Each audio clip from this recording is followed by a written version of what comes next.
Sebagai pembuka iNewsroom kali ini kami memiliki informasi polisi selidiki misteri kematian seorang pria bernama Sutrimo, kepala rumah tangga ex-Jampitsus Febri Adriansyah. Sutrimo ditemukan meninggal dalam kondisi tak wajar di Jalan Keramat Pela, Kebayoran Baru, Jakarta Selatan.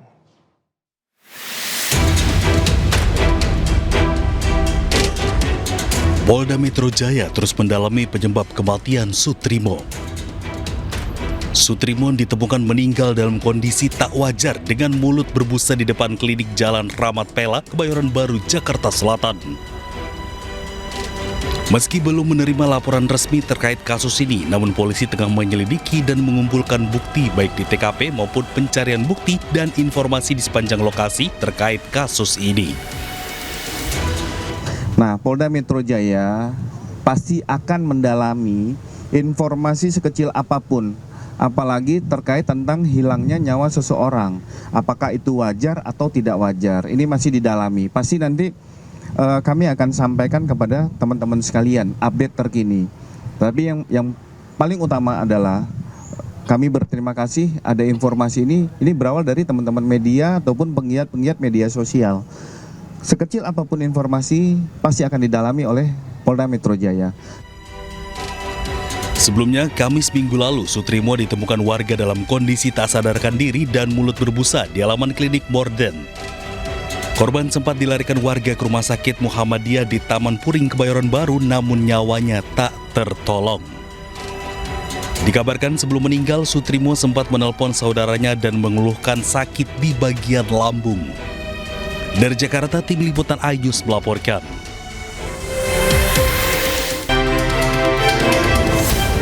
Orang dekat ex-Jampitsus Febri Adriansyah ditemukan tewas misterius. Keluarga korban mengaku ikhlas dan tak tuntut pihak manapun.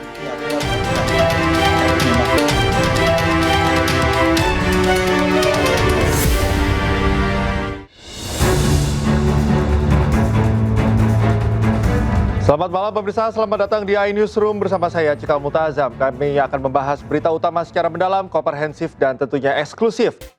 Demi mengungkap misteri kematian, polisi bakal membongkar makam Sutrimo, orang dekat ex-Jampitsus Febri Adriansyah. Polisi juga mempersilahkan keluarga korban untuk melapor jika merasa ada kejanggalan.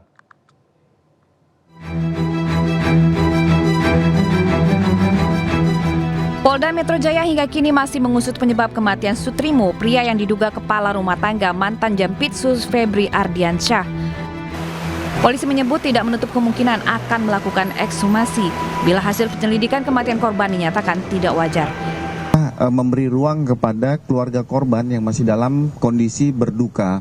Dan kita juga memberikan himbauan, apabila memang keluarga korban merasa ada kejanggalan terhadap meninggalnya saudara S, ini bisa membuat laporan kepada Polda Metro Jaya. Dan ini lebih pro justistianya lebih tepat, lebih enak untuk kita melakukan pendalaman. Selain meminta keterangan dari saksi, olah tempat kejadian perkara juga telah dilaksanakan. Digelar di Modern Estetik Klinik Kebayoran Baru, Jakarta Selatan. Klinik ini diduga sudah tidak beroperasi bahkan sejak 5 tahun lalu. Pria bernama Sutrimo sebelumnya ditemukan tak sadarkan diri di sebuah klinik terbengkalai Jakarta Selatan. Korban kemudian dievakuasi ke Rumah Sakit Muhammadiyah Taman Puring. Namun ketika tiba di rumah sakit, korban dinyatakan meninggal. Dari identitasnya, warga menduga Sutrimo sebagai penjaga rumah atau kepala rumah tangga mantan Jampitsus Febri Adriansyah yang saat ini terseret kasus korupsi. Tim Liputan iNews melaporkan. Sementara keluarga Sutrimo di Banyumas, Jawa Tengah menyebut tidak akan menuntut pihak manapun terkait kematian orang dekat ex-Jampitsus Febri Adriansyah tersebut. Keluarga ikhlas dan menerima dan menduga Sutrimo meninggal dunia akibat penyakit diabetes yang dideritanya.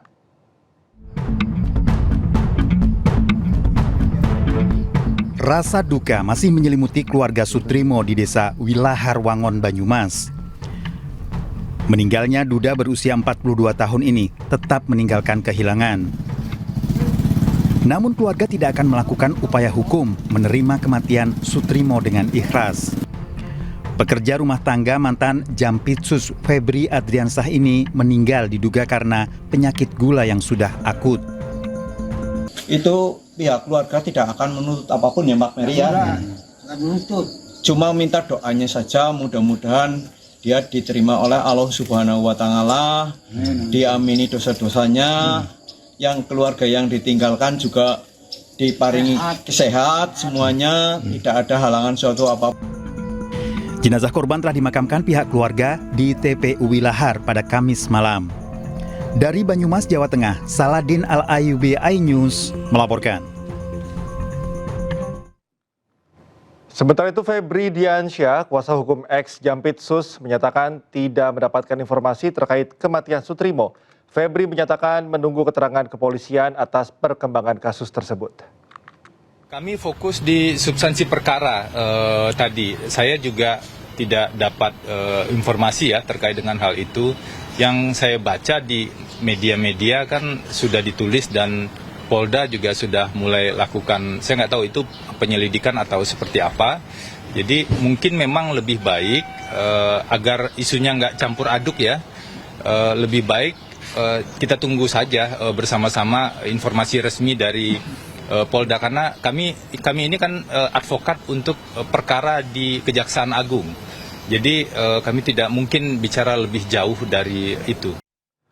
Dan untuk mengetahui informasi selengkapnya, kami telah terhubung dengan jurnalis iNews Berliana Mileni di Gedung Kejaksaan Agung RI. Selamat malam, Berliana. Apakah sudah ada kejelasan ini terkait dengan kasus kematian Sutrimo, orang terdekat? Pemirsa, melihat dari kronologi yang terjadi, ini bermula pada hari Kamis kemarin 23 Juli 2026, yang mana ini korban ditemukan tidak sadarkan diri di klinik kecantikan yang berada di Jakarta Selatan, yang mana memang diketahui klinik kecantikan ini tidak jauh dari kediaman ex Jampitsus Febri Adriansyah. Kemudian dari Kabid Humas Polda Metro Jaya ini juga membenarkan adanya kejadian tersebut dan melakukan olah tempat kejadian perkara pada hari Minggu untuk mengetahui informasi-informasi dari rekaman CCTV dan juga keterangan dari saksi ataupun warga di sekitar.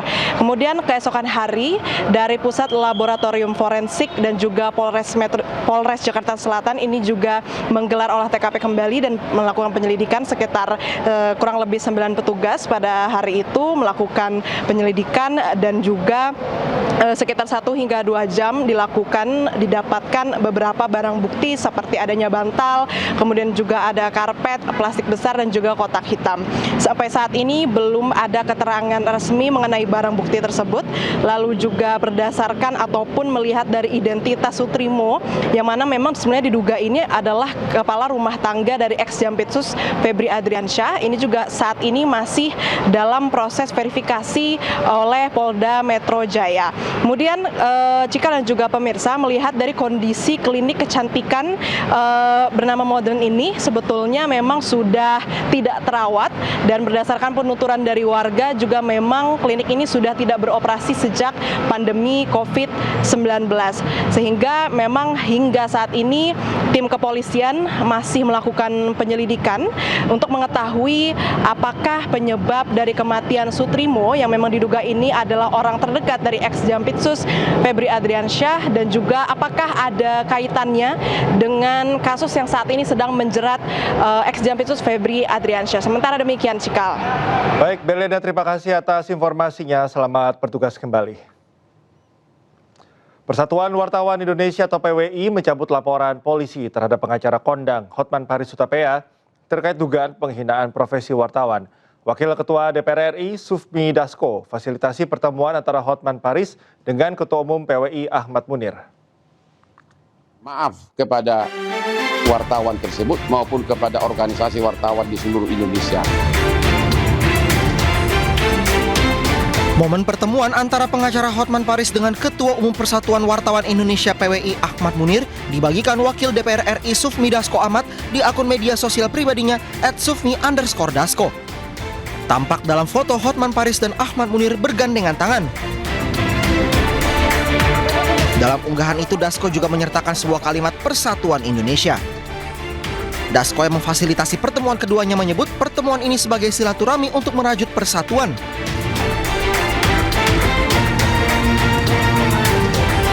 Sebelumnya, Persatuan Wartawan Indonesia PWI Pusat sempat melaporkan Hotman Paris ke polisi terkait dugaan penghinaan terhadap profesi wartawan. Selain PWI, media independen online atau MIO Indonesia juga melaporkan Hotman Paris ke Polda Metro Jaya. Sebelumnya, pengacara Hotman Paris Hutapea dilaporkan ke Polda Metro Jaya oleh PWI Pusat dan Media Independen Online atau MIO Indonesia. Laporan tersebut terkait dugaan penghinaan terhadap profesi wartawan.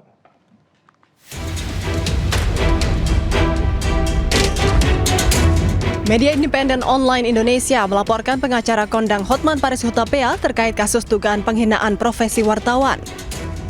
Pelapor didampingi kuasa hukum Pitra Romadoni untuk menjalani pemeriksaan di Polda Metro Jaya. Ia mengatakan saat ini sudah ada belasan saksi dan bukti-bukti tambahan seperti flash disk dan rekaman video.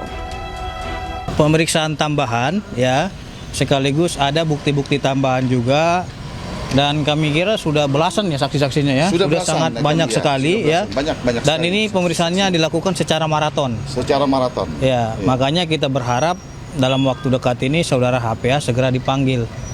Karena ini kan menyangkut terkait dengan profesi dan harkat martabat wartawan.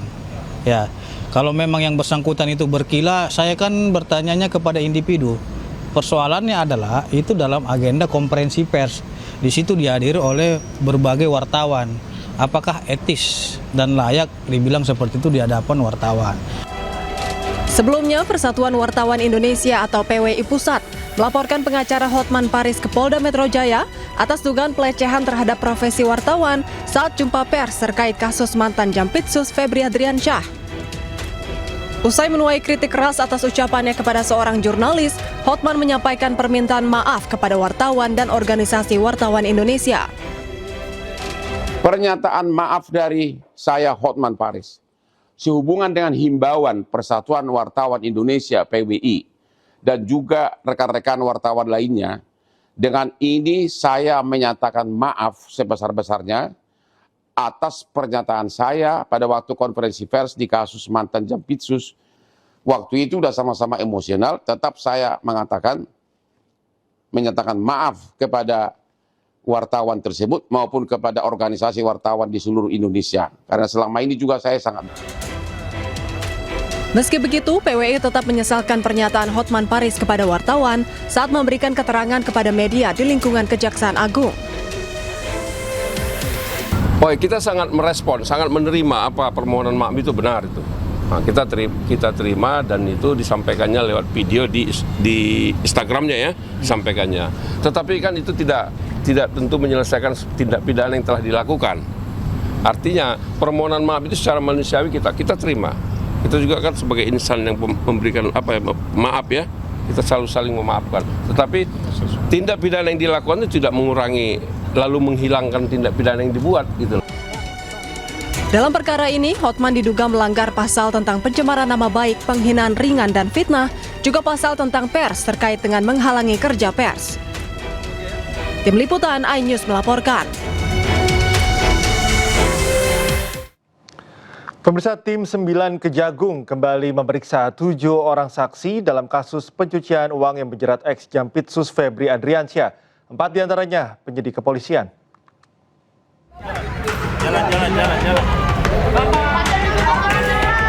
Setelah menetapkan ex-Jampitsus Febri Adriansyah sebagai tersangka korupsi dan pencucian uang, tim 9 Kejagung tancap gas memeriksa 7 orang saksi. Ketujuh saksi diperiksa untuk kasus dugaan pencucian uang 543 miliar rupiah dan emas 74 kg yang melibatkan tersangka Febri Adriansyah.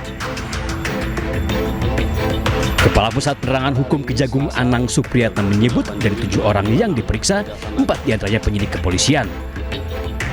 Anang juga menyebut pemeriksaan prasaksi dilakukan untuk memperkuat pembuktian perkara yang menjerat Febri Adriansyah.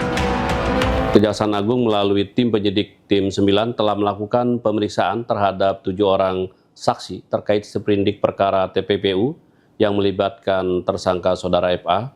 Adapun ketujuh orang saksi tersebut berdasarkan informasi dari penyidik telah hadir semua dan memenuhi panggilan penyidik. Di mana terdiri dari 3 orang pihak swasta dengan inisial WF, BM, dan H, serta 4 orang dari pihak penyidik kepolisian. Dan sampai saat ini, tim penyidik masih melakukan pendalaman, pemeriksaan saksi-saksi guna memperkuat pembuktian dalam perkara dimaksud dan belum melakukan tindakan hukum lainnya. Kejagung telah menetapkan mantan Jampitsusnya Febri Ardiansyah sebagai tersangka tindak pidana pencucian uang atau TPPU. Tim 9 menyebut dugaan TPPU dilakukan Febri saat dirinya menjabat sebagai jaksa di Kejaksaan Agung. Kini mantan orang penting di Kejaksaan Agung itu telah ditahan di rutan KPK. Tim Liputan iNews melaporkan. Tersangka korupsi dan pencucian uang Febri Ardiansyah dan pengacaranya menantang Kejagung menjawab siapa pemilik uang dan emas 74 kg yang disita di rumahnya. Sementara menurut Saud Situmorang, mudah bagi penyidik mengungkap siapa saja pihak di balik barang bukti tersebut. Hari ini saya sudah diperiksa sebagai tersangka. Selain melawan dengan menyebut dirinya dikriminalisasi, tersangka korupsi dan pencucian uang Febri Ardiansyah juga menantang Kejagung untuk berani menjawab siapa pemilik uang setengah triliun rupiah dan emas 74 kg yang disita di rumah pribadinya. Pak, masnya punya siapa? Jalan. Pak, biar Febri. Jadi maksudnya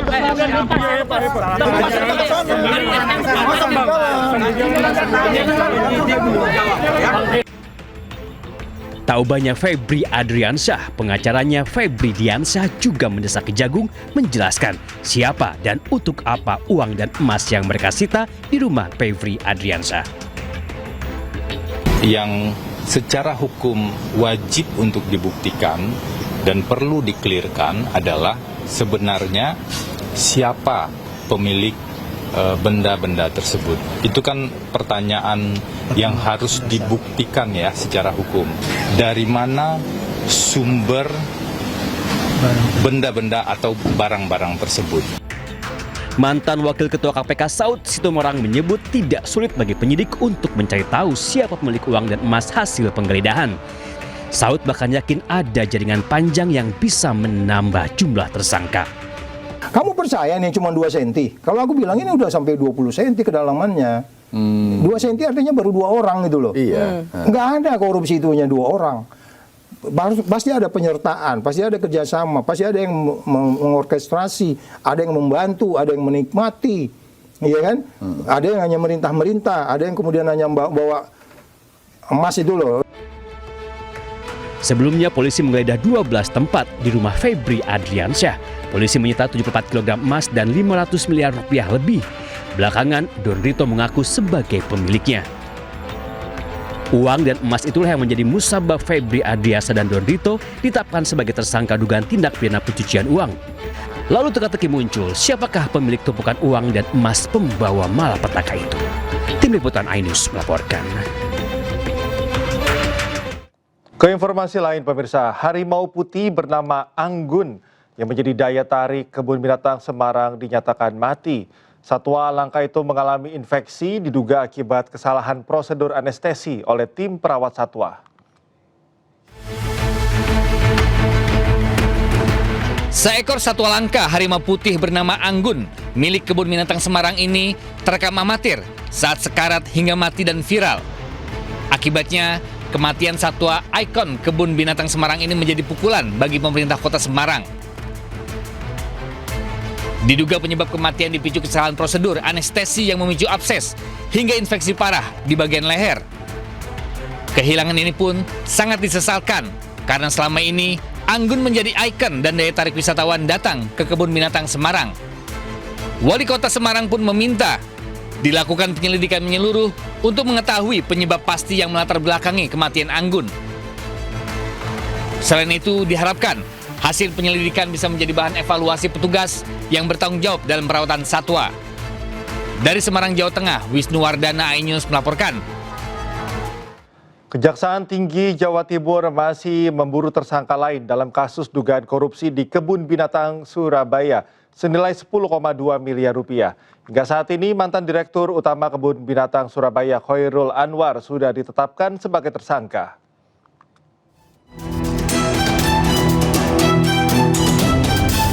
Tak hanya manusia, hewan juga menjadi korban korupsi di Indonesia. Salah satunya adalah kasus korupsi di Kebun Binatang Surabaya. Mirisnya, pelaku adalah sang direktur utama, Khairul Anwar. Praktik korupsi di Kebun Binatang ini berlangsung sejak 2013 hingga 2024. Kerugian negara akibat praktik korupsi selama 8 tahun ini mencapai 10,2 miliar rupiah. Tak hanya Khairul, Kejati Jatim menduga tersangka lebih dari 1 orang. Kejati Jatim pun buka suara terkait alasan pengungkapan kasus yang memakan waktu cukup lama. Korupsi itu dimanapun tidak ada yang berdiri sendiri, pasti ada hal yang lain atau pihak lain. Jadi perkara ini masih terus kami dalami oleh penyidik. Pengumpulan alat bukti tentunya terus dilakukan untuk menjunjung tinggi asas praduga tak bersalah. Selanjutnya mengenai kemungkinan adanya keterlibatan dari pihak lain, tentu kami masih menunggu fakta dari hasil penyelidikan tim. Yang dalam ini kalau ditemukan adanya cukup bukti, maka tentu kami lakukan pengembangan. Korupsi dana operasional KBS berhasil terungkap usai adanya laporan dari masyarakat pada tahun lalu. Dari hasil penyelidikan sementara, korupsi diduga dilakukan mulai dari biaya pakan satwa hingga anggaran sarana dan prasarana. Kejati pun menegaskan akan menindak siapapun yang terlibat sesuai dengan hukum yang berlaku. Tim Liputan iNews melaporkan. Sementara itu, Wali Kota Surabaya, Eri Cahyadi, menyebut dugaan korupsi di Kebun Binatang Surabaya sudah terendus sejak lama. Pihaknya pun mendukung penuh pengungkapan kasus tersebut. Wali Kota Surabaya Eri Cahyadi buka suara terkait dugaan korupsi di Kebun Binatang Surabaya yang melibatkan ex-dirut KBS Khairul Anwar. Eri menyatakan dugaan korupsi di Kebun Binatang Surabaya sudah dicurigai sejak lama. Eri pun mendukung penuh pengungkapan kasus ini. Jadi apapun yang ada di permasalahan di Pemkot ya memang harus dibenarkan.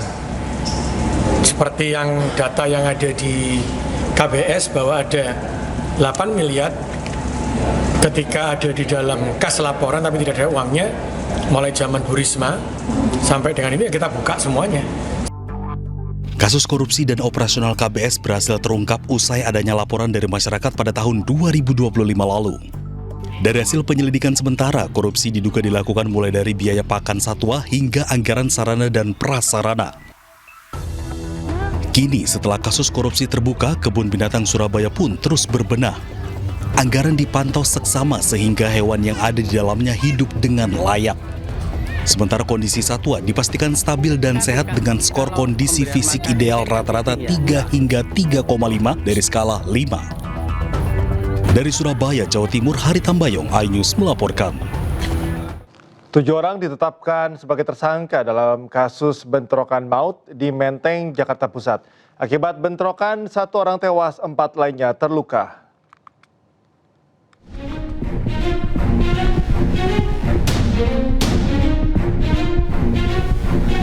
Polda Metro Jaya menetapkan 7 tersangka dalam kasus bentrokan maut antar warga di Jalan Tambak Menteng, Jakarta Pusat Minggu pagi kemarin. Kabid Humas Polda Metro Jaya, Kombes Pol Budi Hermanto mengatakan 4 orang ditetapkan sebagai tersangka terhadap pengerusakan gerobak warga. Sementara 3 orang ditetapkan sebagai tersangka penganiayaan yang menyebabkan hilangnya nyawa orang.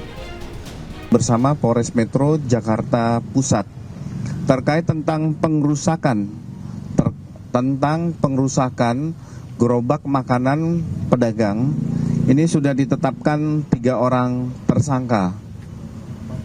4 orang tersangka terhadap pengerusakan gerobak warga. Ini juga dari keterangan 8 saksi, termasuk petunjuk dari CCTV dan alat-alat bukti lainnya. Selanjutnya tentang perkara yang kedua, terjadinya pengeroyokan mengakibatkan hilangnya nyawa orang lain. Ini sudah dilakukan pemeriksaan 8 saksi dan ditetapkan 3 orang tersangka. Saat ini sudah diamankan oleh Ditreskrim Polda Metro Jaya. Sebelumnya, bentrokan antar 2 kelompok warga terjadi di kawasan Jalan Tambak Menteng, Jakarta Pusat Minggu pagi. Bentrokan diduga dipicu perselisihan di sebuah warung penjual sarapan. Saat bentrokan berlangsung, petugas kepolisian berupaya melerai dan menghentikan aksi kedua kelompok. Namun karena banyaknya orang yang terlibat, bentrokan tetap menimbulkan korban. Akibatnya 1 orang meninggal dunia dan 4 orang luka-luka hingga harus menjalani perawatan intensif di rumah sakit. Satu korban meninggal dunia setelah sempat mendapat penanganan medis di Rumah Sakit Cipto Mangunkusumo. Polisi memastikan kedua kelompok warga juga telah menyerahkan perkara ini kepada aparat kepolisian. Sementara petugas gabungan TNI Polri juga disiagakan meski aktivitas di lokasi kejadian telah kondusif. Dari Jakarta, Rani Sanjaya, Anyus melaporkan. Pemirsa, Menteri HAM Natalius Pigai memastikan bentrokan yang terjadi di Matraman, Menteng, Jakarta Pusat merupakan kriminal murni dan tidak ada kaitannya dengan konflik suku atau etnis. Kementerian HAM pun berkoordinasi dengan pihak terkait untuk memastikan penanganan korban berjalan baik dan situasi di masyarakat tetap kondusif. Matraman ini tidak ada hubungan dengan soal rasisme, ya, tidak ada hubungan dengan konflik suku dan etnis. Ini terjadi memang kriminal murni di lapangan. Yang pertama kita menyampaikan juga turut berduka cita kepada orang yang meninggal, tetapi hal-hal yang semacam ini di masa yang akan datang harus dilakukan komunikasi. Hal senada juga disampaikan Gubernur DKI Jakarta Pramono Anung. Ia meminta bentrokan yang terjadi di Jalan Tambak, Menteng, Jakarta Pusat tidak dikaitkan dengan isu etnisitas. Pramono menegaskan bahwa Jakarta terbuka bagi siapapun. Ini adalah kota yang sangat terbuka. Keanekaragaman di Jakarta itu selama ini terjaga dengan baik. Sehingga saya betul-betul tidak mau ada isu berkaitan dengan etnisitas di Jakarta. Karena Jakarta yang sudah aman, nyaman, tentram, bahwa kemudian ada persoalan seperti di Matraman itu adalah realitas yang ada. Tetapi saya meminta kepada semuanya untuk menahan diri dan kita menyelesaikan dengan kepala dingin. Mudah-mudahan Jakarta tetap aman, nyaman, dan terbuka bagi siapa. Pedagang nasi uduk yang gerobaknya hancur dirusak saat bentrokan di Matraman terharu saat mendapat gerobak pengganti. Ia tak menyangka bisa kembali berjualan lantaran tak punya biaya memperbaiki gerobak. Assalamualaikum. Waalaikumsalam. Selamat. Dari maju ya, zoom aja ya.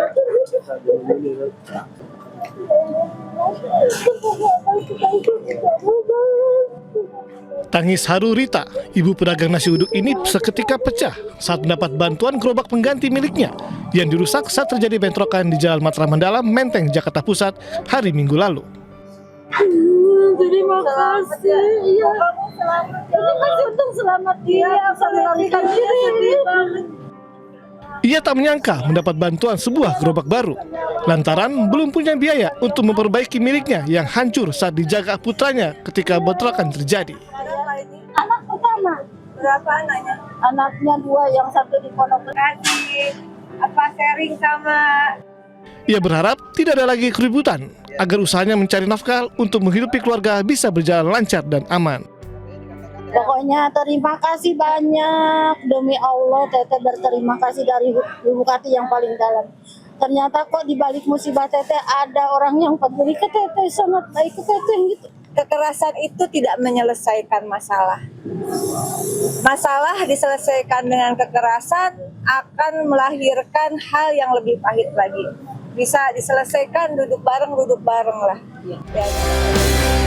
Sebelumnya, gerobak penjual nasi uduk menjadi sasaran pengerusakan sekelompok pemuda di Jalan Matraman Dalam, Menteng, Jakarta Pusat pada Minggu 26 Juli lalu.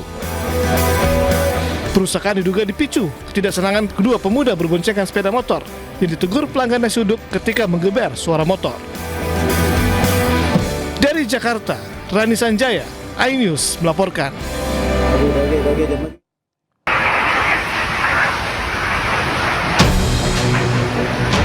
Angin puting beliung menerjang pemukiman warga di 2 desa di Kecamatan Siula, Kabupaten Kerinci, Jambi. Ya Allah, mataku ini. Warga yang menyaksikan kejadian tersebut panik dan histeris karena angin memporak-porandakan dan menerbangkan atap rumah warga ke udara. Meski tidak berlangsung lama, namun angin puting beliung membuat puluhan rumah rusak. Kerusakan terutama terjadi di bagian atap rumah warga. Dampak kerusakan terjadi di 2 desa, yakni Desa Tutung Bungkuk dan Desa Kotor Rendah. Akibat kejadian ini, 28 rumah dan 1 sekolah rusak. Kejadian ini sebelumnya nggak ada hujan, cuman gelap, kemudian mau hujan gitu ya, mau hujan. Setelah itu hujannya nggak lebat, cuman anginnya ya luar biasa berputar-putar di sini. Rasa-rasa mau kiamat, rasanya Pak, rasanya kami pun menenangkan diri itu, malah kami melihat anak kami itu Pak, anak-anak berdua itu memeluk saya gitu Pak, sangat ngeri gitu Pak. Usai kejadian, petugas gabungan dari BPBD Kabupaten Kerinci bersama TNI Polri dikerahkan ke lokasi untuk membersihkan dampak angin puting beliung. Kemarin kita di desa Tumpung Bumpu ini mendapat musibah, yaitu kena angin puting beliung. Memang ini luar dugaan kita, namun demikian musibah ini insya Allah kita akan nama pemerintah daerah bersama dengan Kapolsek, kemudian Dan Ramil, Gunung Kerinci bersama jajarannya telah datang dan juga telah datang membantu semaksimal mungkin. Berdasarkan data BMKG, cuaca buruk disertai angin masih akan terjadi di Kabupaten Kerinci, sehingga warga diminta untuk lebih waspada. Dari Kabupaten Kerinci, Jambi, Kapior Gandhi, iNews melaporkan. Pemirsa, Kepala Badan Gizi Nasional Sudaryono melarang pemilik Satuan Pelayanan Pemenuhan Gizi atau Dapur MBG menggunakan barang-barang subsidi untuk memasak.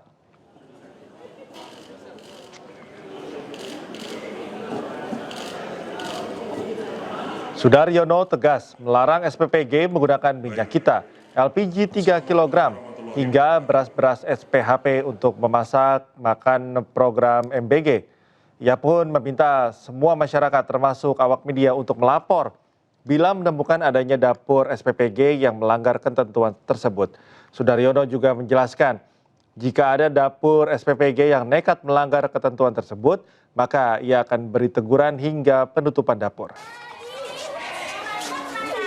Tidak boleh masak untuk MBG memakai minyak kita, tidak boleh memakai gas melon 3 kilo, dan tidak boleh memakai beras kita SPHP. Boleh.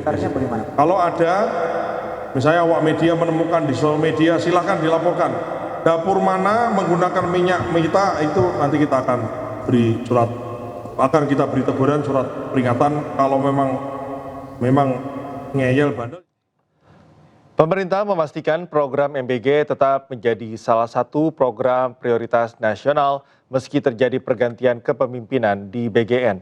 Di bawah kepemimpinan baru, pemerintah akan memusatkan perhatian pada peningkatan kualitas layanan.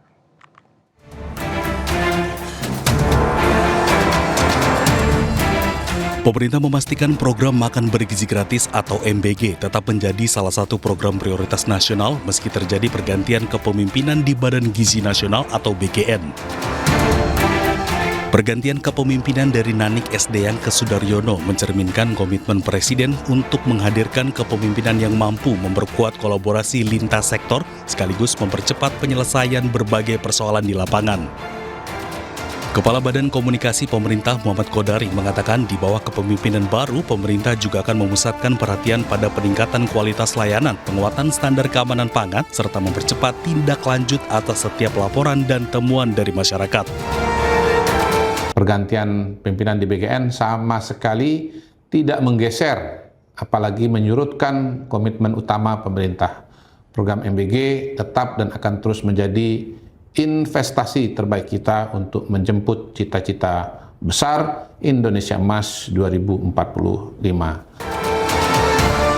Pemerintah optimis penyempurnaan yang dilakukan secara bertahap akan membuat pelaksanaan program MBG semakin efektif, tepat sasaran, dan memberikan manfaat yang lebih besar bagi masyarakat.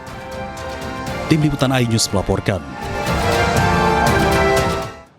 Sebelumnya, bersih-bersih tata kelola makan bergizi gratis, Kepala Badan Gizi Nasional Sudaryono memecat 200 lebih pegawai non-ASN termasuk tenaga ahli. Badan Gizi Nasional juga menutup permanen 800-an dapur MBG yang melakukan pelanggaran.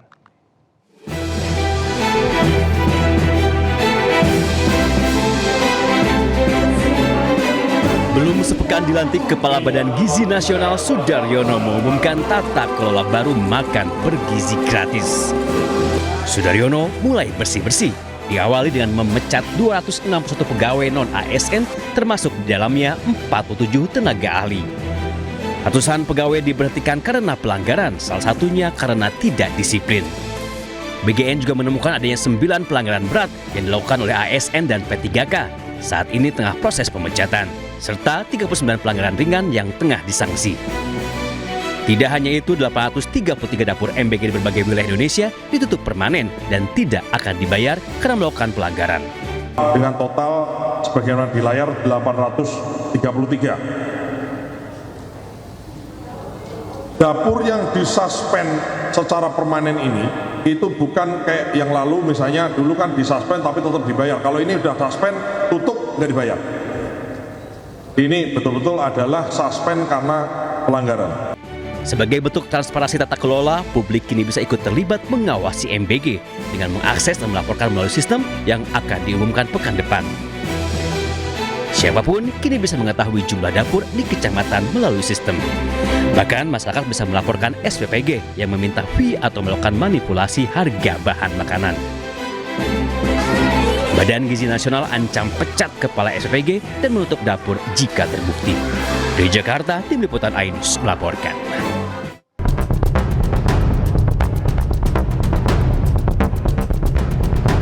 Fasilitas pengolahan minyak terbesar di dunia milik Arab Saudi, Aramco di Akbaik dihantam drone Senin siang. Arab Saudi menuduh milisi pro-Iran yang beroperasi di Irak sebagai pelaku serangan. Sementara secara terpisah Houthi mengklaim bertanggung jawab atas serangan ini. Serangan drone ini memicu kebakaran hebat yang terlibat hingga citra satelit NASA. Akbaik merupakan pabrik stabilisasi minyak tengah terbesar di dunia yang memproses sekitar 5 hingga 7% pasokan minyak global. Serangan ini menambah tekanan terhadap minyak global. Tak hanya kilang minyak, Houthi juga menyerang terminal Yanbu Selatan milik Arab Saudi. Serangan ini menyebabkan tempat penyimpanan bahan bakar terbakar hebat. Kelompok Houthi Yaman mengklaim telah menyerang terminal Yanbu Selatan milik Arab Saudi yang berada di pesisir Laut Merah. Serangan ini menyebabkan depo bahan bakar di sekitar lokasi terbakar hebat. Serangan ini bagian dari eskalasi serangan Houthi terhadap infrastruktur Saudi di pesisir Laut Merah. Selain itu, pasukan Houthi di Yaman berhasil menembak jatuh sebuah drone Akinci buatan Turki. Drone ini dioperasikan oleh Arab Saudi.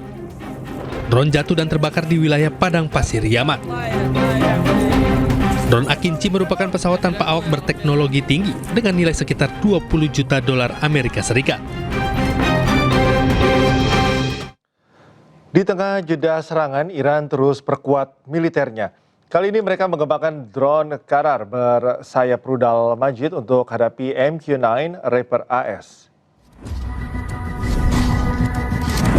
Iran terus mengembangkan armada militernya. Drone jet Karar kini dilengkapi dengan rudal interceptor Majid. Kombinasi ini diklaim mampu mengancam drone canggih AS seperti MQ-9 Reaper. Drone Karar akan digunakan oleh unit pertahanan udara Iran, terutama di wilayah perbatasan dan kawasan strategis. Untuk mencegah drone ini, musuh harus mengerahkan jet tempur berawak yang jauh lebih mahal.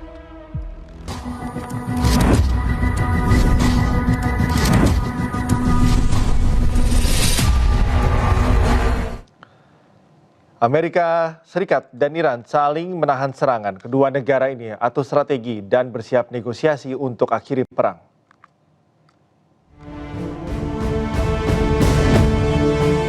Setelah lebih dari 4 bulan, Amerika Serikat dan Iran kembali menghentikan serangannya.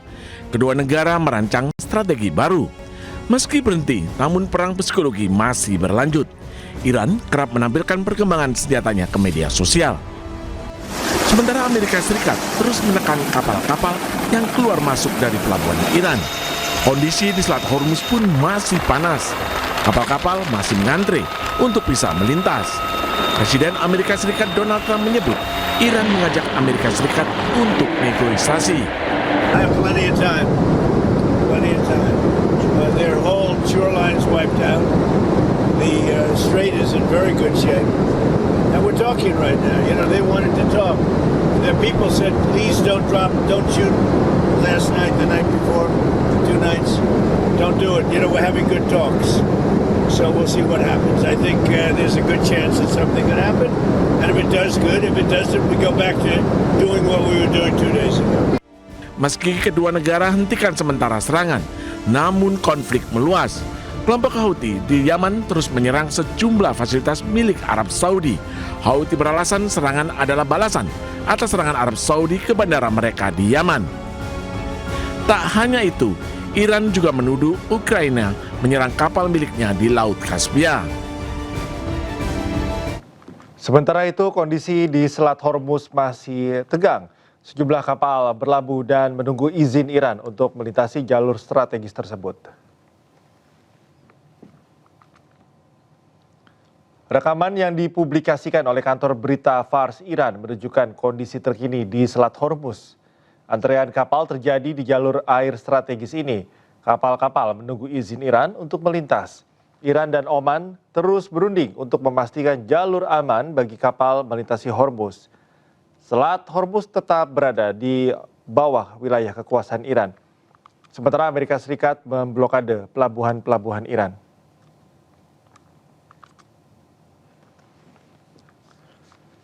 Pasukan Pertahanan Israel IDF mengklaim mereka menghancurkan terowongan Hamas di utara Gaza. Penghancuran terowongan tersebut sebagai bagian dari operasi IDF untuk membongkar jaringan bawah tanah Hamas.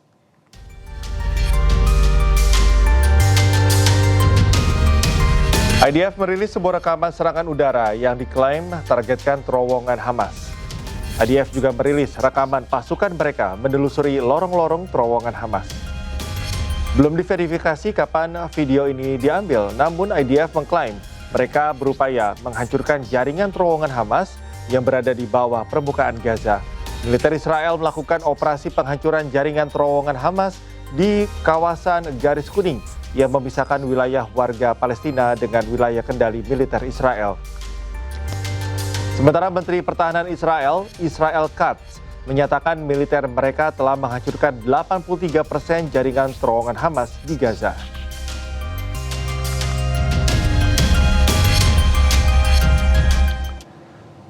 Menteri Keamanan Israel Itamar Ben-Gvir mengklaim para tahanan Palestina ketakutan atas usulannya memasukkan buaya di parit-parit penjara Israel.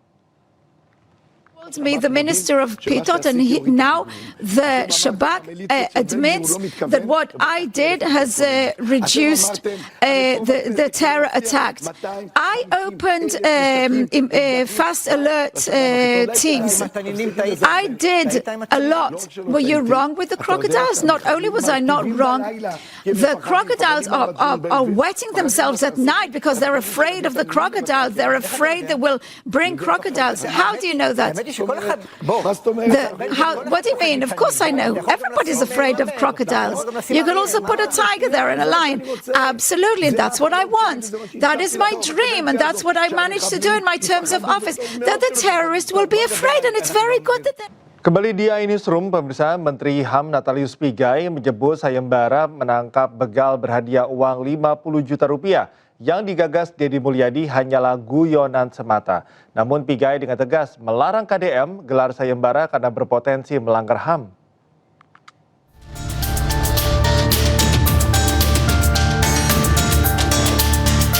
Menteri Hak Asasi Manusia Natalius Pigai buka suara terkait polemik sayembara menangkap begal yang digagas Gubernur Jawa Barat Deddy Mulyadi.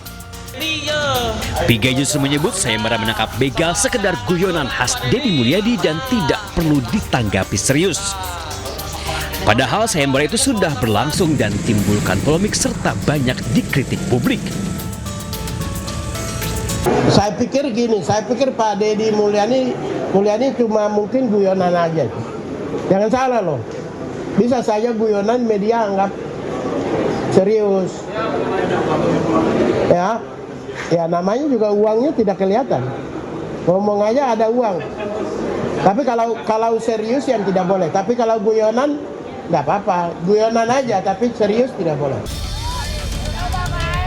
KDM langsung tanggapi pernyataan Pigai. Menurutnya tidak hanya hak pelaku yang perlu diperhatikan, namun juga hak korban yang kerap diabaikan. Orang yang menjadi korban kejahatan, ada pelanggaran HAM pada dirinya.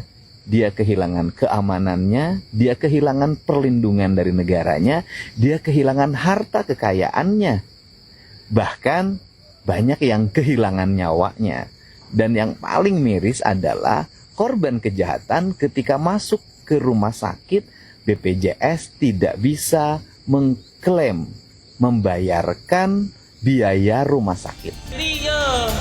Sebelumnya KDM adakan sayembara menangkap begal. Ia berjanji akan menghadiahi 5 hingga 50 juta rupiah bagi warga yang berhasil menangkap begal dalam keadaan hidup. Setelah sayembara diumumkan, warga Jabar pun turun ke jalan mencari begal. Dari Bandung, Jawa Barat, Ervan David, iNews melaporkan. Sementara Wakil Menteri Dalam Negeri Bima Arya Sugiarto mengingatkan Gubernur Jawa Barat Deddy Mulyadi untuk tak lompati koridor hukum terkait sayembara berburu begal berhadiah hingga 50 juta rupiah.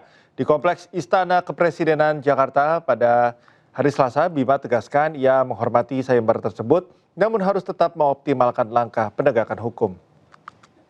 Dan nomor satu itu tetap koordinasi bersama APH dan jajaran yang ada di Pemda seperti Pol PP, Kesbang, dan lain-lain gitu. Jadi kalaupun ada inovasi-inovasi lain itu tidak berarti melemahkan penegakan hukum.